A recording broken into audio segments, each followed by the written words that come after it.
வணக்கம் தலைமைகளே. காலையிலேயே மிகவும் ஒரு மகிழ்ச்சியான செய்தி. நான் விநாயகர் சதுர்த்தி அன்னைக்கு வாழ்த்து சொன்னப்போ ஒரு வார்த்தையை சொல்லியிருந்தேன். அதாவது ட்ரம்ப் என்ற மூடன் விதித்த வரி விநாயகர் சதுர்த்தி அன்னைக்கே வருது. அது நம்ம அந்த தேதியை தேர்ந்தெடுக்கல, ட்ரம்ப் தேர்ந்தெடுத்த நாள். விநாயகர் என்றால் வினை தீர்ப்பவர், பிரச்சனையை தீர்ப்பவர்னு சொன்னேன். நிச்சயமாக பிரச்சனையை தீர்ப்பார் அப்படின்னு சொன்னேன். மிகப்பெரிய அளவில் ஒரு மகிழ்ச்சியான செய்தி சர்வதேச அளவில் இந்தியாவிற்கு வந்திருக்கு. பொதுவாக கடவுள்களை நான் ஒரு கிறிஸ்தவனாக இருந்தாலும் புகழ்ந்து பேசினேன் அப்படின்னா இதெல்லாம் நான் இஸ்ரேலில் கற்றுக்கிட்டது. இஸ்ரேலில் ஹிந்து மத கடவுளை ரொம்ப நேசிப்பாங்க. குறிப்பாக விநாயகரை, இந்த விநாயகர் சதுர்த்தி அன்னைக்கெல்லாம் அதை பற்றி பேசுவாங்க. விநாயகர் அவர்களுக்கு பிடித்த கடவுள். அவருடைய வித்தியாசமான நடவடிக்கைகள் அதெல்லாம் அவங்களுக்கு ரொம்ப பிடிக்கும். கூடயே அவங்க காளி தேவி அவங்க என்கிட்ட விட்டு பேசுவாங்க. ஏன் இந்த காளி தேவி அவங்க அந்த ஒரு தலையை கையில் வச்சிருக்க மாதிரி இருக்கும், தலை கீழே இருக்க மாதிரி இருக்கும், ஏன் இப்படி இருக்காங்க அப்படிங்கும்போது நான் சொல்லுவேன், அவன் தப்பு பண்ணவன், தப்பு பண்ணனால இந்த காளி தேவி அவன் தலையை எடுத்தாங்கன்னு சொல்லும்போது அவங்க சொல்லுவாங்க, சாம்பேல் அப்படி தான் பண்ணணும். நாங்கள் சாம்பேல் போடுவாங்க. தப்பு செஞ்சவனை விடவே கூடாது, அவன் தலை எடுக்கணும்பாங்க. இந்த இந்து மத கடவுளை மிகவும் புகழ்ந்து பேசுவாங்க இஸ்ரேலியர்கள். இத்தனைக்கு அவங்க யூதர்கள் தான். ஒரு தெளிவான சிந்தனை உள்ளவர்கள் பிற மதத்திலிருந்து நல்ல காரியங்களை எடுத்துக்குவாங்க. சரி, என்ன விநாயகர் வினை தீர்த்தார் அப்படின்னா, இன்னைக்கு அமெரிக்கா மற்றும் இங்கிலாந்து சேர்ந்து ஒரு ஆய்வறிக்கை. ஏன் இந்த ஆய்வறிக்கை முக்கியமாக பார்க்கப்படுதுன்னா, ட்ரம்ப் விதித்த வரி விதிப்புக்கு பின்னால் எடுத்த கணக்கெடுப்பு இது. ட்ரம்ப் விதித்த பிறகு என்ன ஆகும் அப்படின்னு பார்க்கும்போது, ட்ரம்ப் வரி விதித்தது மிக நல்லதாக போச்சு. 2038 இந்தியா உலகத்தின் 2வது பொருளாதார சக்தியாக மாறும். 2038 அதன் பிறகு தொடர்ச்சியாக போகும்போது இந்தியா 1வது பொருளாதார சக்தியாக மாறும். இந்த 2038 போது இன்றைய இந்தியாவின் உள்நாட்டு உற்பத்தி $4.2 ட்ரில்லியன் சொல்லுவோம். இன்னைக்கு இந்த 2038 இந்த $4.2 ட்ரில்லியன் எவ்வளோ பெருசாக குதிக்குது அப்படின்னா, $34.6 ட்ரில்லியன் பொருளாதாரமாக இந்தியா மாறும். மிகப்பெரிய ஆச்சரியம். இன்னைக்கு உலகத்தையே புரட்டி போட்ட அறிக்கை. இன்னைக்கு அதுக்கப்புறம் இந்த ஆய்வு அறிக்கை வந்த பிறகு உலக நாடுகள் போட்டி போறாங்க. நிறைய பேச்சு இந்தியாவை சார்ந்து வருது. ஏன்னா மிகப்பெரிய வளர்ச்சிக்கு சொந்தக்காரர்களாக மாறுறாங்க. இந்த 2038 போது சீனா உலகத்தின் பொருளாதாரத்தில் முதல் இடத்தில் இருக்கும், 2வது இடத்தில் இந்தியா இருக்கும், அதுக்கப்புறம் ஜெர்மனி, அதுக்கப்புறம் ஜப்பான், இவைகள்லாம் இருக்கும். ரஷ்யாவுமே சண்டையை நிப்பாட்டிட்டா அவங்களும் மிகப்பெரிய பொருளாதார வளர்ச்சிக்கு வருவாங்க. அமெரிக்கா அதற்கு கீழாக போகும் அப்படின்னு சொல்லி இன்னைக்கு இந்த ஆய்வறிக்கை வந்திருக்கு. ஆய்வறிக்கை வந்ததே அமெரிக்காவிலிருந்து மற்றும் இங்கிலாந்திலிருந்து. இது மிகப்பெரிய ஒரு ஆச்சரியமான விஷயம். எல்லாம் என்னென்னமோ பயந்துகிட்டு ட்ரம்ப் வரி விதிச்சிட்டாரு, அது ஆயிடும் இது ஆயிடும் சொல்லும் போது ஒண்ணுமே ஆகாது. இந்தியாவிற்கு சொல்ல போனா ட்ரம்ப் வரி விதிச்சதுனால இவங்க வேற பக்கம் அதிகமான பக்கத்துல வாய்ப்புகளை தேடுவதால இந்தியா இவ்வளோ பெரிய வளர்ச்சிக்கு, நீங்க 4 ட்ரில்லியன்லேருந்து 34 ட்ரில்லியன் குதிக்கிறது மிகப்பெரிய ஜம்ப், மிகப்பெரிய நீளம் தாண்டுதல், மிகப்பெரிய சந்தோஷமான விஷயத்தை இன்னைக்கு சொல்லியிருக்கிறாங்க. அதன் விளைவாகத்தான் இன்னைக்கு அநேக உலக நாடுகள் தங்கள் கவனத்தை இந்தியாவை நோக்கி திருப்புகிறார்கள். ஒன்று. 2வது மகிழ்ச்சியான செய்தி இந்தியர்கள் மிகவும் திமிர் பிடித்தவர்கள். இந்த வார்த்தைக்கு எனக்கு அவ்வளோ சந்தோஷத்தை கொடுச்சு. இந்தியக்காரங்க அடிபணிச்சிருவாங்க, பயந்துருவாங்கன்னு சொல்லாமல் இந்தியர்கள் மிகவும் திமிர் பிடித்தவர்கள். அவர்கள் இறையாண்மை தான் முக்கியம், நட்பு தான் முக்கியம் என்று சொல்லிக்கொண்டு ரஷ்யா உக்ரைன் போரில் ரஷ்யா போரை நடத்துவதே இந்தியா தான், மோடி தான் அப்படின்னு இன்னைக்கு அழுத்தம் திருத்தமா ப்ளூம்பெர்க்கு பேட்டி கொடுத்திருக்காரு. அமெரிக்காவில் ட்ரம்போட வர்த்தக ஆலோசகர் பீட்டர் நவாரா அப்படிம்பாங்க. எப்பவுமே சர்ச்சைக்குரிய பிரச்சனையை பேசுறதே இவனோட வேலையாவே இருக்கும்.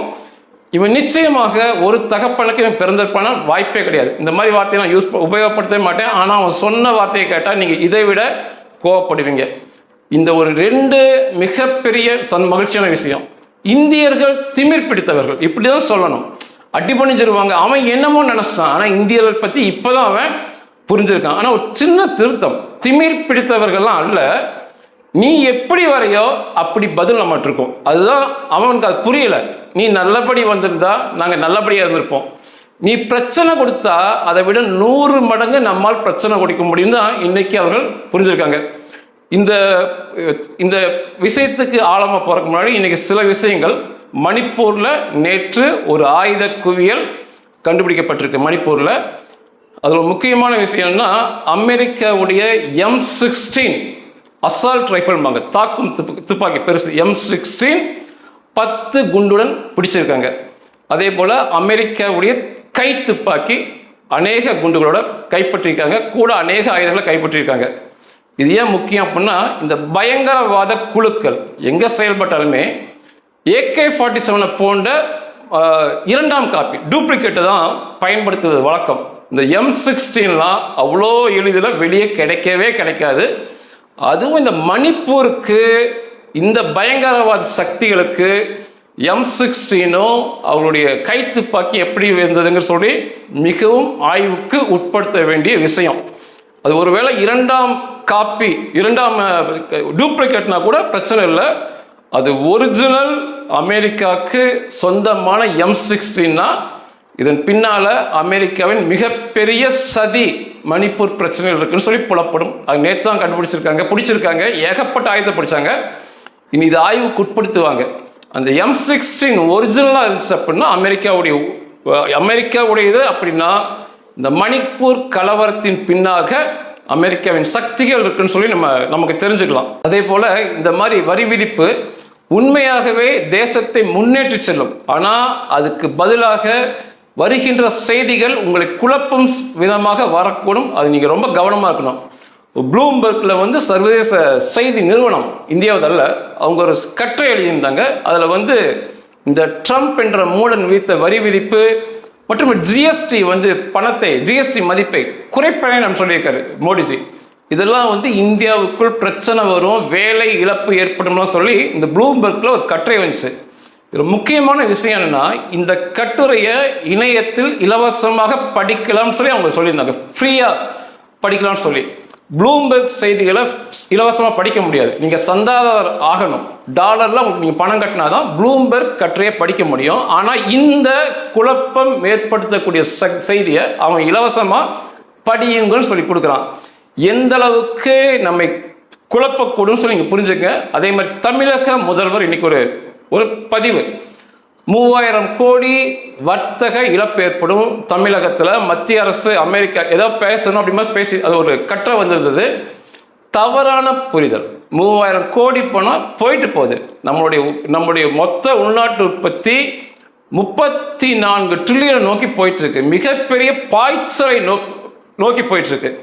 அதுவுமே இந்த மத்திய அரசு எதுவுமே எடுத்தேன் கவிழ்த்தேன் செய்யறதில்லை. இப்போ அமெரிக்கா அந்த வரி விதிப்பு அங்கே பொருள் போகாட்டி நீங்கள் வேற எங்கெல்லாம் ஏற்றுமதி செய்யலான்னு சொல்லி, இத்தனைக்குமே ரஷ்யா அந்த பொருட்களை அப்படியே நாங்கள் வாங்கிக்கிறோம். அது கூட முட்டாள்தனம் அப்படி கொடுப்பது. ஒரே இடத்துக்கு எல்லா பொருளையுமே தேவையில்லாமல் நாம கொண்டு போய் கொடுத்தா அதிக கடன் கேட்பாங்க, அதிக காலம் கடன் அவகாசம் கேட்பாங்க. மத்திய அரசு மிக அழகாக 40 நாடுகளை தேர்ந்தெடுத்து அதன் பெயர்களையுமே சொல்லி, இந்தந்த இடங்களுக்கு நீங்கள் உங்கள் பொருட்களை அனுப்பலாம், உங்கள் பொருட்களுக்கு இங்கெல்லாம் டிமாண்ட் தேவைகள் இருக்கு, அனுப்புங்கன்னு சொன்ன பிறகும் இப்படி 3000 கோடி இழப்பு ஏற்பட்டுச்சு, மத்திய அரசு ஏதாவது செய்யணும்னு சொல்றது குழப்பத்தை ஏற்படுத்தும் செய்தி. அதுவும் இன்னும் ஆழமாக போனால் காங்கிரஸ் உடைய தலைவர் மல்லிகார்ஜுன கார்கே, காங்கிரஸ் தலைவர், அவர் இன்னைக்கு பேட்டி கொடுத்திருக்காரு. இந்தியா வெளியுறவு கொள்கையில் தோற்று போச்சு, அமெரிக்கா நமக்கு வரி வச்சுன்னா இது தோற்று போல. இன்னைக்கு தான் இந்தியா கம்பீரமாக ஜெயிச்சு காமிச்சிருக்கு. அமெரிக்கன் பதிவு பண்ணுறான், திமிர் பிடிச்சவங்கன்னு சொல்லி பதிவு பண்ணுறான். இன்னைக்கு தான் நேருக்கு நேர் நின்று காமிச்சிருக்கு. அதே போல மிகப்பெரிய வளர்ச்சியை நோக்கியும் போயிட்டு இருக்கு. இதுதான் மிகப்பெரிய பொருளாதார வளர்ச்சியை ஒழிய வெளியுறவு கொள்கை தோல்வி அல்ல. ஜெய்சங்கர் சொன்ன போல எங்ககிட்ட பொருள் இருக்கு, இஷ்டம்னா நீ வாங்கிக்கோ. அமெரிக்கா பற்றி மிக அழகாக சொன்னார். இஷ்டம்னா வாங்கிக்கோ, இல்லையா விட்டுரு. நாங்கள் ஒன்று உங்களை கட்டாயப்படுத்தலாம் அப்படின்னாரு. மிக சிறந்த வெளியுறவு கொள்கையோட போயிட்டு இருக்கோம். இதை போன்ற குழப்ப செய்திகள் வரும். இதெல்லாம் எதுவுமே நம்ம ஒன்றுமே பண்ணாது. திருப்பூர் ஏற்றுமதியாளர் கூட பேட்டி கொடுத்தாரு. நாங்கள் ஆட்களை வேலையை விட்டு நிப்பாட்டிடுவோம், இல்லை எங்களுக்கு நிதியுதவி வேணும், கடன் தள்ளுபடி வேணும்னு. எப்போவுமே இந்த தரித்திர பேச்சுக்கு இவனுக்கு சொந்தக்காரங்க. நான் தொடர்ச்சியாக பார்த்து கொண்டே இருக்கேன். ஒரு நல் மனசோடு இவனுக்கு பேசி நான் பார்த்ததே இல்லை. இந்த ஏற்றுமதியாளர் சங்க தலைவர்களோ இந்த ஏற்றுமதியாளர்களோ ஒரு பரிபூர்ணமாக மனசு பேச மாட்டாங்க. நாங்கள் நல்லா சம்பாதிக்கணும். எப்பொழுதும் ஏதோ பிரச்சனை கையில் எடுத்து தரித்திரம் பிடிச்ச மாதிரி எங்களுக்கு நிதி உதவி பண்ணுங்க, கடனை தள்ளுபடி பண்ணுங்க, கடனை கட்டுவதற்கு கால அவகாசம் கொடுங்க, எங்களுக்கு இந்த பிரச்சனைன்னு சொல்லி தொடர்ச்சியாக குழப்பத்தை ஏற்படுத்துவது போல பேசுவது கண்டிக்கத்தக்கது. 40 நாடுகளை காமிச்சு கொடுத்துருக்காங்க. இந்த பொருள் அமெரிக்காவுக்கு பொருள்னா இந்த 40 நாடுல வாங்கிக்குவான், போய் வாங்கிக்குவான்னு சொல்லும்போது அதற்கான ஏற்பாடுகளை பண்ணணுமே தவிர நான் ஆட்களை வேலையை விட்டு நிப்பாட்டிடுவேன், எனக்கு இந்த மாதிரி நிதியை தரணும்னு சொல்றதெல்லாம் ஒரு ரொம்ப ரொம்ப ஒரு அருவருக்கத்தக்க பேச்சுக்கள், பேட்டிகள். அதாவது மனசுல செல்வந்தனா இருக்கணும், அது ரொம்ப முக்கியம். உங்களுக்கு ஒன்று சொல்றேன், மனசுல செல்வந்தனா இருக்கிறவன் ரொம்ப சந்தோஷமா இருப்பான். அவனுக்கு இருக்கிறது போதும், அவன் மனசு நிறைவோட செல்வந்தனா இருக்கும், ராஜா மாதிரி வாழ்வான். அதான் உண்மை. அதே சமயத்தில் இந்த தரித்திரம் பிடிச்சவர்கள் கையில் கோடிக்கணக்கில் வச்சாலும் மனதில் தரித்திரம் பிடிச்சவங்க இப்படியே தான் பேசிகிட்டு இருப்பாங்க. நான் அடிக்கடி இஸ்ரேலை உதாரணம் காட்டி பேசுகிறேன். அது நமக்கு ஒரு நல்லதாக இருக்கும், அதனால தான் சொல்கிறேன். இப்போ போர் நடக்குது. இப்போ அங்கே ஒரு மிகப்பெரிய சம்பவம், உலகத்தை ஆச்சரியப்படுத்திய சம்பவம் நடந்துச்சு. ரிசர்வ் கூப்பிடுவாங்க சண்டைக்கு. அதாவது இராணுவ பயிற்சி முடிச்சுட்டு வீட்டுக்கு போயிடுவாங்க. வருஷத்துக்கு ஒரு பயிற்சி எடுத்துக்குவாங்க ஆண்கள். தேவைப்பட்டால் சண்டைகள் ஏற்பட்டால் கூப்பிடுவாங்க ரிசர்வை. ஆனால் இந்த ரிசர்வ் அப்படிங்கிறது 50 வயசுக்குள்ளே தான் கூப்பிடுவாங்க. 50 வயசை தாண்டிட்டாங்கன்னா சண்டைகளுக்கு இந்த ரிசர்வ் இராணுவ வீரர்கள் வர தேவையே கிடையாது. 50 வயசுக்கு உள்ளானவங்களை மட்டுமே அவங்க கூப்பிட்டுக்குவாங்க. ஆனால் இன்னைக்கு 7 முனைகளிலிருந்து போர், காசாவில் பெரும் போருக்குனால 50 வயதுக்கு மேற்பட்ட இஸ்ரேலிய ரிசர்வ் இராணுவ வீரர்கள் அவர்களே தன்னார்வமாக நாங்கள் சண்டைகள் களத்துக்கு வரோன்னு சொல்லிட்டு அவர்கள் போய் இன்னைக்கு சண்டையில் முன்னிற்பது மிகப்பெரிய ஆச்சரியத்தை, உத்வேகத்தை இஸ்ரேலுக்கு ஏற்படுத்தியிருக்கு. அங்கே இப்போ ரெகுலராக இருக்க இராணுவ வீரர்கள்லாம் 50 வயசு தாண்டி இருக்கு. ஆள் இன்னைக்கு சண்டைக்கு வராரு, அது கூப்பிடாம வராரு, அவரே வராருங்கும் போது நம்ம எப்படி சண்டை போடணும்னு சொல்லி இன்னைக்கு இவங்க சேர்ந்து போறதுனால தான் மாபெரும் அழிப்பை கொடுத்துருக்காங்க, மாபெரும் வெற்றியை தொடர்ச்சியை பதிவேண்டே இருக்காங்க. இன்னைக்கு இது இஸ்ரேலிய இராணுவ வீரர்கள் 50 வயதுக்கு மேற்பட்டவர்கள் வருகின்ற புகைப்படங்கள் உலகம் முழுவதும் இன்னைக்கு மிக பிரபலமாக போயிட்டு இருக்கு. அந்த புகைப்படம்லாம், அந்த புகைப்படம் ஏன்ட்ட ஒன்று கிடச்சி அதை காட்டுறேன் பாருங்க. இப்படி தான் இருக்கணும். தேசத்துக்கு ஒத்துழைப்போட, தேசத்தோட இணைஞ்சு செயல்படணும். எப்படா குறை பேசலாம், வெளியுறவு கொள்கை சரியில்லை, இல்லை 3000 கோடி நஷ்டமாகுது, ஆட்களை வேலை விட்டு நிப்பாட்டிடுவோம், எங்களுக்கு நிதியுதவி, இதை போன்ற பேச்சுக்களை தவிர்த்து கொண்டு உயிரே போனாலும் சரி, 50 வயசுக்கு மேலே ஆனாலும் சரி, என் தேசத்துக்கு ஒரு பிரச்சனைனா நான் களத்தில் நான் தான் முதல் நிற்பேன்னு சொல்லி ஆயத்தோடு போகிறாங்க பார்த்தீங்களா. அதனால தான் இஸ்ரேல் தேசம் தொடர்ச்சியாக வெற்றியை பதிவு பண்ணுகிறது.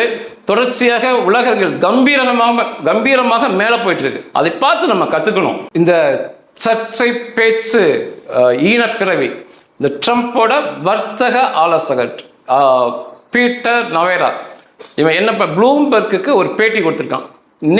இன்றைக்கு கொடுத்த பேட்டி. அவன் அதில் என்ன சொல்லியிருக்கான் அப்படின்னா, இந்த ரஷ்யா போர், இந்தியா நடத்துகின்ற போர், மோடி நடத்துகின்ற போர், இந்த இந்திய மக்கள் முழுவதும் திமிர் பிடித்த மக்கள், அவர்கள் இறையாண்மை தான் முக்கியம், அவர்கள் நட்பு தான் முக்கியம்னு சொல்லி நாங்கள் சொல்வதை கொஞ்சம் கூட கேட்பதில்லை. மலிவு விலையில் கச்சா எண்ணெயை ரஷ்யாவிலிருந்து வாங்கி கொள்ளைக்கணக்கில் சம்பாதிச்சுட்டு அதில் வருகின்ற பணத்தை சுத்திகரிப்பு பண்ணி விற்கிற பணத்தை ரஷ்யாவிற்கும் கொடுத்து, ரஷ்யா இன்னைக்கு பெருமளவு ஆயுதங்கள் வாங்கி குவித்து மிகப்பெரிய வெற்றிகளை பதிவு செய்து முன்னேறி கொண்டிருப்பது, அதுக்கு பின்னணியில் இருப்பது இந்தியா தான். இந்தியா மட்டும் இந்த கச்சா எண்ணெய் வாங்கி பணம்லாம் கொடுக்காம இருந்தால் ரஷ்யா தனிமைப்படுத்தப்படும். இந்த இந்தியா தொடர்ச்சியாக பணங்களை கொடுப்பதால் அவர்கள் ஆயுதம் வாங்குவது தான். நாங்களும் வேற வழி இல்லாமல் ஆயுதங்களை கொட்டி கொடுக்க வேண்டியதற்கு உக்ரைனுக்கு நாங்களும் ஐரோப்பா நாடுகள் ரெண்டு சேர்ந்தா சொல்கிறான். இவன் ஏன் இந்த பதிவு பண்ணுறான்னா, மிகப்பெரிய வேகமான முன்னேற்றத்தை இப்போ ரஷ்யர்கள் காட்டுறாங்க. நேற்று இரவு மாபெரும் தாக்குதல், ட்ரோன் வழி வான்வழி தாக்குதல் உக்ரைனுக்குள்ள நடந்திருக்கு.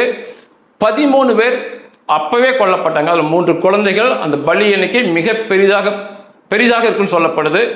இதெல்லாம் பார்த்த பிறகுதான் இவன் இந்த பேட்டி கொடுத்துருக்கான். மேலும் என்ன சொல்றான் அப்படின்னா, இப்படி இந்தியா பணத்தை தொடர்ச்சியாக ரஷ்யா கொடுத்து கொண்டிருப்பதால் இந்த உக்ரைன் சும்மா எங்ககிட்ட பணம் கொடுங்கனால இந்த அமெரிக்கர்களும் ஐரோப்பியர்களும் அவருடைய மக்களுடைய பணத்தை எடுத்து இந்த உக்ரைனுக்கு கொடுக்க வேண்டியதாக இருக்கு. இந்த இந்தியாவால் தான் எங்கள் மக்களுடைய பணம் கரைந்து கொண்டிருக்குன்னு சொல்லி பேட்டி கொடுத்துருக்கான். இந்தியா உலகத்தின் மிகப்பெரிய ஜனநாயக நாடு. இந்தியா ஜனநாயக நாடுகளுடன் சேர்ந்திருப்பது தான் சிறப்பான விஷயம். அதை விடுத்து சர்வாதிகார நாடுகள், சீனா, ரஷ்யா, இந்த 2 நாடை குறிப்பிட்டு தான் பேசியிருக்கான். சர்வாதிகார நாடுகள் கூட அவர்கள் சேருவது மிக தவறு அப்படின்னு பேட்டி கொடுத்துருந்தான். இவனை ஏன் ஈனப்பிறவி, இவன் ஏன் இவன் ஒரு அப்பனுக்கு பிறந்திருக்க மாட்டான்லாம் சொல்கிறேன் அப்படின்னா, ஒரு பேட்டி கொடுக்கும்போது வார்த்தைகள் மிக தெளிவான வார்த்தைகள், ஒரு நாட்டை பற்றி பேசும்போது வார்த்தைகள் மிகச்சரியாக இருக்கணும். அவன் என்ன சொல்லியிருக்கான் அப்படின்னா, இந்தியா என்ற நாடு சர்வாதிகார நாடுகளுடன் படுக்கைக்கு போயிருக்கு. இந்த பொருள்படும் வார்த்தையை தான் அவன் யூஸ் பண்ணியிருந்தான். இந்தியா சர்வாதிகாரி நாடுகளோட படுக்கைக்கு போகுது. இது எப்படி அவன் பேசலாம்? ஒரு இந்தியாவை கண்டித்து பேசுறதுங்க வேற. ஆனால் இந்த வார்த்தையெல்லாம் ஏற்றுக்கொள்ள முடியாது. இவனுடைய பிறப்பு இப்படி தான் இருக்கும். இவனுடைய பெற்றோர்கள், இவனுடைய தாய் இப்படி எங்கேயா போய் பிறந்திருக்கிறனால தான் இவனுடைய எண்ணங்கள், இவனுடைய சிந்தனைகள்லாம் இப்படி இருக்கு. இதனால தான் இவ்வளோ கோவப்பட வேண்டியதாக இருக்கு. ஒரு தேசத்தை பற்றி பேசும்போது மிகச்சரியாக பேச தெரியணும். அது ஒரு தேசத்தை பற்றி பேசும்போது அதில் உள்ள மொத்த மக்களையும் நம்ம சேர்ந்து பேசுகிறவங்க புரிஞ்சுக்கணும். அதனால் ட்ரம்ப்பை மூடன் என்று சொல்லலாம் தனிப்பட்ட முறையில். அமெரிக்காவே சொல்லக்கூடாது. அமெரிக்கான்னு சொல்லும்போது அது மொத்த மக்களையும் சொல்கிறேன், அப்போ பேசக்கூடாது. ஆனால் இந்த மூடன், ஒரு அதிகாரத்தில் ஒரு பெரிய பதவியில் இருக்கும் மூடன் இவ்வளோ ஒரு கேவலமான வார்த்தை சொல்கிறான். நிச்சயமாக இதை போல திமிர் பிடித்து தொடர்ச்சியாக பேசிக்கொண்டிருந்தால் இந்த 2038 5வது இடத்துக்கு போகும் அமெரிக்கா பொருளாதாரத்தில், அதுக்கு பின்னால் மிக மோசமான இழிவான நிலைக்கு போகப்படும். ஏன்னா இதை போன்ற ஏற்றுக்கொள்ள முடியாத பேச்சுக்கள் மிக மிக மிக தவறு. சரி, 2038 இந்தியா உலகத்தின் 2வது பொருளாதாரமாக மாறும் என்று சொன்னது இது இங்கிலாந்தை சேர்ந்த EY என்ற பொருளாதார நிறுவனம், எர்ன்ஸ் அண்ட் யங் குளோபல் லிமிடெட் வாங்க. இது சர்வதேச நிறுவனம், உலகம் முழுவதும் செயல்படுறாங்க. மிகப்பெரிய சர்வதேச இந்த நிதி நிலைமை சம்பந்தமாக ஆராய்ச்சி பண்ணி சொல்லக்கூடியவர்கள். இவர்கள் சொல்வதை உலக நாடு கவனிப்பாங்க. 2வது, இவங்க எங்கேருந்து இதை அந்த ஆய்வை எடுத்திருக்காங்கன்னா IMF எடுத்திருக்காங்க. IMF இன்டர்நேஷனல் மானிட்டரி ஃபண்ட், ஐநா சபைக்கு சொந்தமான நிதி ஆணையம். இது அமெரிக்காவில் இருக்கு. அதனால தொடக்கம் சொன்னேன், அமெரிக்கா மற்றும் இங்கிலாந்து சேர்ந்து கொடுத்த கருத்து கணிப்பு. ட்ரம்ப் என்ற மூடன் நம்மேல் வரி விதித்த பிறகு அதன் பிறகு என்ன நடக்கும்னு சொல்லி ஆராய்ச்சி பண்ணி சொன்ன கருத்து கணிப்பது. இந்த 2038 இந்தியா 34.2 ட்ரில்லியன் டாலர் பொருளாதாரமாக உயர்ந்து 2ஆம் இடத்துக்கு போகும். அந்த சமயத்தில் சீனா முதலிடத்தில் இருக்கும். இதற்கு காரணம் இந்தியாவின் மக்கள் தொகை அல்ல, மக்கள் தொகையால் வந்த விளைவல்ல. அதுக்கு மாற்றாக தற்போதுள்ள இந்திய அரசாங்கம் உள்கட்டமைப்பில், இந்திய தேசத்தின் உள்கட்டமைப்பில் ஏற்படுத்திய சீர்திருத்தங்கள், அந்த சீர்திருத்தத்தினால்தான் இவ்வளோ பெரிய முன்னேற்றத்தை நோக்கி பாய்ச்சலில் இந்தியா போய்கொண்டிருக்கு அப்படிங்கிறாங்க.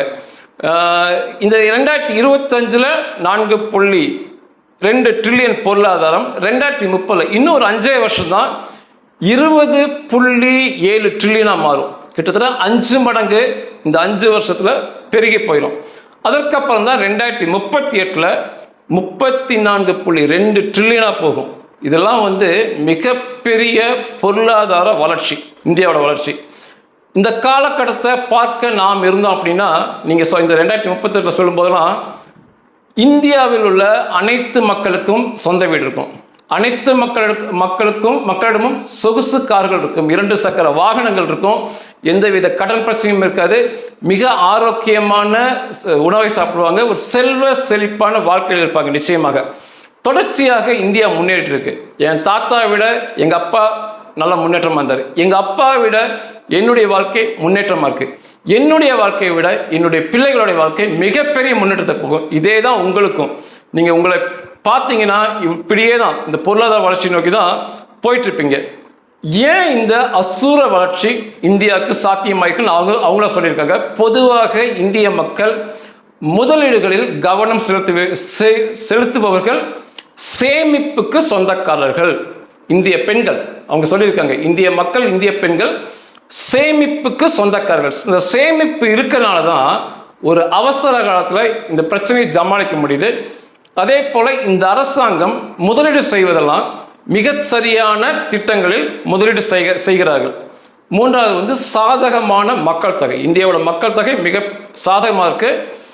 தொடர்ச்சியாக இந்த அரசு கடன்களை குறைத்து கொண்டே வருகிறார்கள். நான்காவது சொல்வது, இந்த அரசு இப்பொழுது மத்திய அரசு தொடர்ச்சியாக கடன்களை குறைச்சு கொண்டே வராங்க. அதே போல ஜிஎஸ்டியில் ஏற்படுத்திய பொருளாதார புரட்சி, யூபிஐ, அதாவது பணத்தை ஆன்லைனில் கொடுக்கும் யூபிஐ, அதில் ஏற்படுத்திய பொருளாதார புரட்சி, அதே போல் உற்பத்தி செய்யும் நிறுவனங்களுக்கு கொடுத்த ஊக்கத்தொகை, இதை போன்ற தொடர்ச்சியான மக்களுடைய பழக்க வழக்கங்கள் இந்த அரசோட உள்கட்டமைப்பில் ஏற்படுத்திய சீர்திருத்தங்களால தான் இந்தியா இப்படி மிக வேகமாக முன்னேறி செல்லுது அப்படிங்கிறாங்க. நிச்சயமாகவே எனக்கு ரொம்ப பெருமையாக இருக்குது. அதாவது இதுக்கு முன்னால் சொல்லும்போது நிதியமைச்சர் அங்கே படித்தார், இந்த நாட்டில் படித்தார், அந்த பழக்க வழக்கம் வச்சுருக்காரு, இந்த பிரதமர் அந்த நாட்டிலேருந்து வந்தார், இப்படிலாம் பேசி தான் பார்ப்போம். இன்றைக்கு இருக்கும் நம்முடைய பிரதமர் ஒரு தேநீர் விற்ற பெற்றோருக்கு மகனாக பிறந்து அவரும் தேநீர் விற்று இன்னைக்கு பாரத பிரதமராக மாறியிருக்கார். மிக பெருமைக்குரிய விஷயம். இந்த மனிதர் தான் இதுவரை யாருமே செய்யாத சாதனைகளை செய்து கொண்டிருக்கிறார். பொருளாதார புரட்சியை, சீர்திருத்தத்தை இவர் ஏற்படுத்தி கொடுத்துள்ளார். எப்பொழுதுமே சொல்லுவேன், படிப்பு வேறு, அறிவு வேறு. ஒருத்தங்க படிச்சுட்டாங்க அப்படிங்கிறனால, வெளிநாட்டில் போய் படிச்சுட்டு வராங்க, எங்கெங்கேயோ என்னென்னமோ படிச்சுட்டாங்கனால அறிவோடு இருப்பார்கள் சொல்லி நிச்சயமே கிடையாது. படிப்பு என்பது உங்களுக்கு வார்த்தையை எழுத, பேச, படிக்க கற்றுக் கொடுக்குமே தவிர உங்களுக்கு அறிவை ஒரு காலம் கொடுக்காது. படிக்காத மனிதர்கள் செய்யும் சாதனைகள் அதெல்லாம் மிக பெரிதாக இருக்கும். என்றைக்குமே நீங்கள் பாருங்கள், ஆட்சி செய்பவர்கள், மிகப்பெரிய ஜாம்பவான்கள், ஆட்சி செய்பவர்கள் அதிகம் படிச்சிருக்க மாட்டாங்க. அதிகம் படித்த மக்கள் வேலையாட்கள், சிறந்த வேலையாளர் இருப்பாங்களே ஒழிய படிப்பும் அறிவுக்கும் நிச்சயமான சம்பந்தம் இல்லைன்னு சொல்லி இந்த இந்தியாவின் அசூர வளர்ச்சி, இது அசூர வளர்ச்சினே சொல்லணும். இதற்கு முக்கியமாக மோடிஜி கொண்டது இந்த பொருளாதார சீர்திருத்தங்கள் காரணம். சரி, அமெரிக்கா ஏன் இப்படி 5வது இடத்துல 6வது இடத்துக்கு போகலாம்? ஒன்று பொதுவாக தெரியும், ஏளன பேச்சு, இந்த திமிர், இதெல்லாம் அவங்களுக்கு சொந்தமாக இருக்கனால படிப்படியாக அவங்க இறங்குவாங்க. அது நியாயம்தான், சந்தேகம் இல்லை. ஆனால் இவர்கள் என்ன சொல்கிறாங்க அப்படின்னா, அமெரிக்கா வாங்கியுள்ள அதிக கடனால் அவங்க பின்னுக்கு போகிறாங்க. அவருடைய வளர்ச்சி விகிதம் மிக மெதுவாக இருக்கிறதுனால தான் 2045 இந்தியா தான் முதலிடத்தில் வரும். இந்தியா, சீனா, ஜெர்மனி, ஜப்பான், அதுக்கப்புறம் தான் அமெரிக்கா போகும். 2030 வருஷத்துலலாம் சீனா $42.2 ட்ரில்லியன் பொருளாதாரத்தில் உலகத்துக்கு முதலிடத்துக்கு போயிடும் 2030. இது எல்லாமே அவங்க சொன்னதான். என்னைக்கெல்லாம் திமிர் பேச்சோட பேசுகிறோமோ, நான் தான் என்று அகம்பாவமாக இருக்கமோ, எளிய மக்களை நம்ம வாட்டுறோமோ, கடவுள் நிச்சயம் அதை பார்ப்பார், நம்மை தண்டிப்பார். இது நல்லாவே இப்போ இந்த கட்டுரை மூலமாக புரியும். நான் என்ற அகம்பாவத்தில் இருந்த திமிர் பேச்சு, எளியவர்களிடம் வீரத்தை காட்டிய அமெரிக்கா படிப்படியாக பின்னாடி போயிட்டு இருக்காங்க. உலக மக்கள் எல்லாம் ஒன்று தான், என்னை போல தான் அவங்களும், அவங்களைப் போல தான் நானும் அப்படின்னு சொல்லி இந்த சனாதன தர்மத்தை பின்பற்றும் இந்தியா கடவுளால் படிப்படியாக படிப்படியாக வளர்ச்சி ஏற்படுத்தப்பட்டு உலகின் முதல் இடத்தில் போய் நிற்கிறது. நன்றிகள்.